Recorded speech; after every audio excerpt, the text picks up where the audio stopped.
Hello, chess family. It's me, National Master Jesse James, and today we're going over 4 of my games where I got some brilliant king hunts. Now, these are all fun games I got to play online for Blitz and Bullet. There are definitely some mistakes in here, but I thought it was a lot of fun, so I hope you enjoy these fun games. And the first one we're going to be taking a look at, it's in the Caro, and it was against a 2700 Air National Master. So we start off with pawn to e4, pawn to c6, d4, d5, f3, one of my favorite ways to play. This is called the fantasy variation. Oh, by the way, I do get a brilliant, so let's see if you can find the move here. And also, let's see, I don't know how many checkmates I missed in this one, but I eventually did find a checkmate. Let's see if you can find that one too. Okay, so f3, pawn takes on e4, the fantasy being, well, I want 2 pawns to the center, and this is actually the best way for black to play. Pawn to e5 gets played, and this is the best move here. And here we should not take. Let's go ahead and play knight to f3 to attack the pawn. And here my opponent makes a bad move already, knight to f6. Well, there's a few moves to play here. I went ahead and just kept it nice and simple. I played bishop c4. I want to castle and attack as soon as possible. And here I'm already hitting on the weak f7 square. Here, knight takes on e4 got played. And here, what's the best move? Here, again, you could take on e5, but best is to go ahead and castle. Of course, we're going to go in and castle. Again, we want to get our king to safety and start the attack. Already, I have 1, 2, and the possible third piece aiming toward that weak f7 point. And here, my opponent is playing like there's no worries in the world. Pawn takes on d4. And here, I continued with knight to e5. Look at that. 1, 2, 3 pieces now attacking on f7. My king is safe. They've got one knight out. I guess it's not too crazy that you would find something very good in this position. And here, there really is no good way to defend the f7 square. He went ahead and played bishop b6, which I was happy to see. Bishop just takes, pawn takes.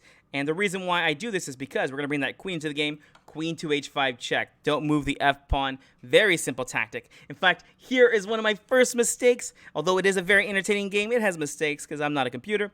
There was a checkmate in 2, and my opponent falls right for it and plays king to e7. Now, they could have played g6, but this is the old don't move the f-pawn tactic.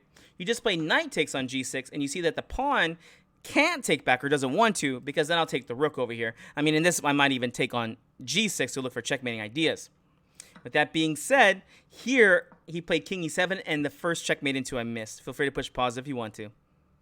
Here I missed it. It is actually rook f7 check. The king goes to d6 and knight to c4 for a beautiful checkmate. Ugh, I would have loved to have played that, although we would not have got to see the gem I got to play here. So I went ahead and played the typical move, queen over to f7 check here because, well, I mean, who wouldn't play this? The king went to d6, and now we're going to lure that king into the center. Knight to c4 check, king over to c5, and now lots of moves here to play. Again, with fast time controls, you got to play fast in these kind of situations. I went ahead and played pawn to b3. Now, this does make sense here. The idea was to guard the knight, but also let the bishop out here too. My opponent played very reasonable. Queen d7. Of course, they want to trade off queens, because if they could trade off queens, well, they're going to stop the checkmates because a queen is very good at checkmating. Of course, I don't want to trade queens. Queen back to f3, looking over here toward the king side.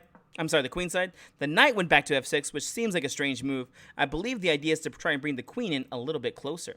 And here, there's lots of moves to play. Here, there was a forced checkmate in 7, which I got up to number 6, and then I missed. So here we go ahead and play pawn to a4. What's this do? This is going to stop the king from escaping this square. I mean, if you look around, these squares are all taken up already by my pieces. The queen, the knight controls over here, and now with this pawn move, it's controlling on b5. So now I'm actually threatening checkmate in 1 with bishop to a3. Of course, my opponent didn't want that to happen. b5 got played, and now there is definitely some forced checkmates here. Here, bishop to a3 check got played. He went ahead and played b4. And now it's white to move. What do you play here? All right, guys, hope you're enjoying this. If you haven't already, go ahead and give us that like and subscribe. Remember, giving likes is going to help share this with more people. So b4 got played. Did you find the move here? Here, it was the forced checkmate and the double X slam time. It was bishop takes on b4 here. We got to keep luring the king closer into the position. All right, king takes on b4. What's the next move? Pawn to c3. If it ain't check, it ain't right. Well, I mean, the king can either take on b3, which will get checkmated, or take on c3 with the pawn.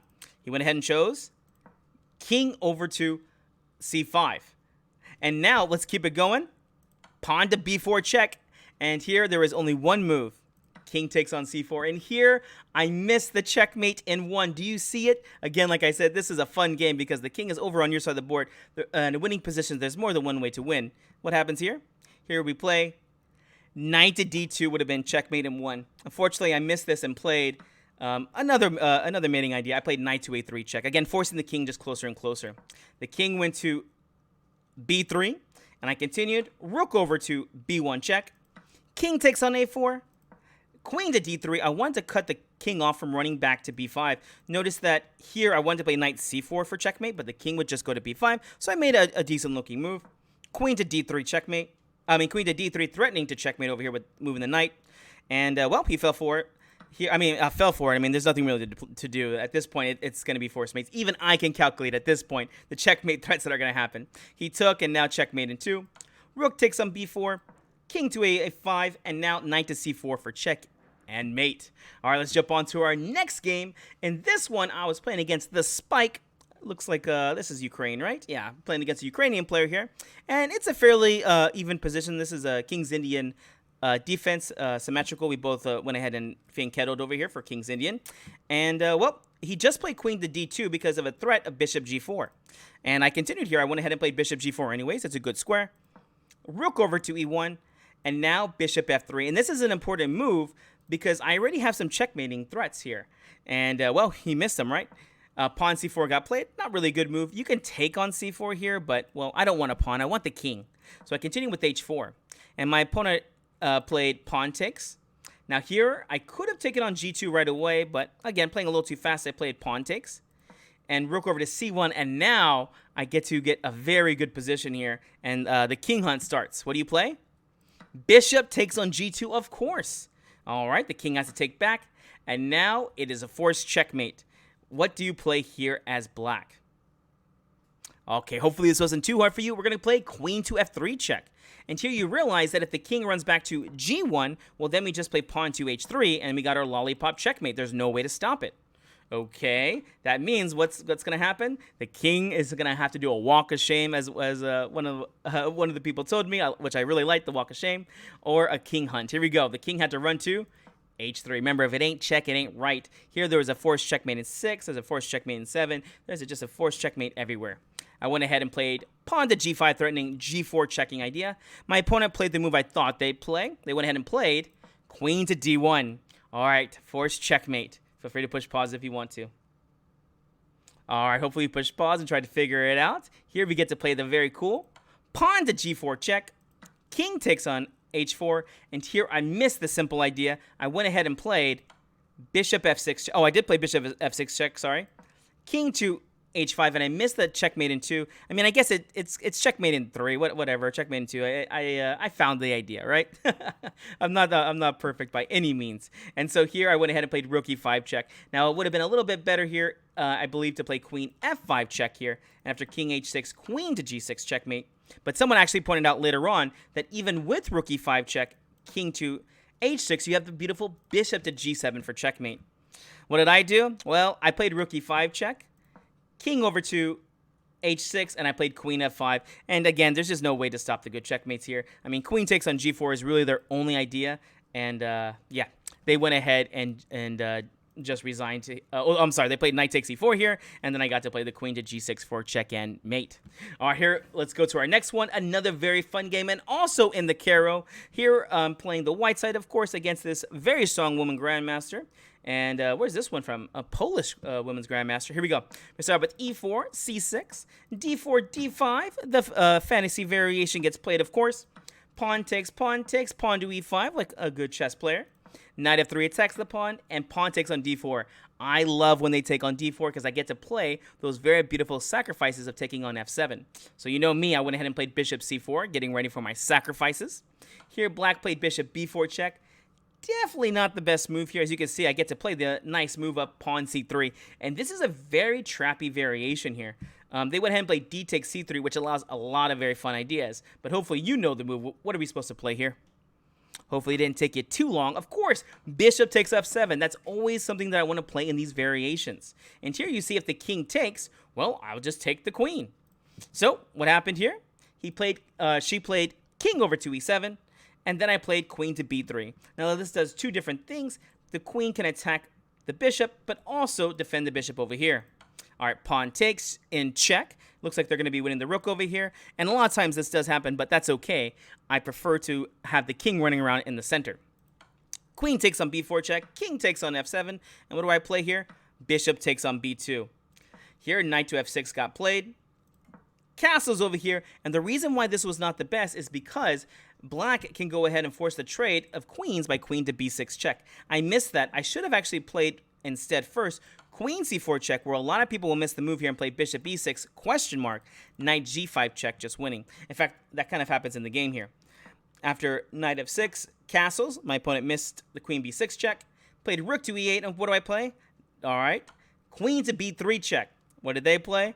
Bishop e6, knight to g5 check, and king to f7. And here, knight takes on e6. Now, the king has started running up the board here. Unfortunately, my opponent did the best thing possible. They started to give back material. Here we go.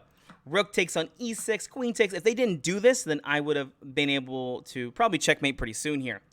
And after queen b6 check, king h1, knight, queen takes on b2. You may think this is a bad, but well, at this point, I should be able to win the game. The reason why I'm showing this game is because, well, doing king hunts can be very, very challenging. Unfortunately, in this one, I did not find the right idea. I played pawn to e5, queen to a1, pawn takes, and here I just have a winning position, plus 4.5 over here, so up a full extra rook here, because the king is just so vulnerable. But it only takes one bad move to miss these ideas. I play queen g8 check, king to h6, queen f8 check, king over, queen check, king over, and here queen f7. Here the idea was to play rook takes on f6, but my opponent played the best move here, knight to d7.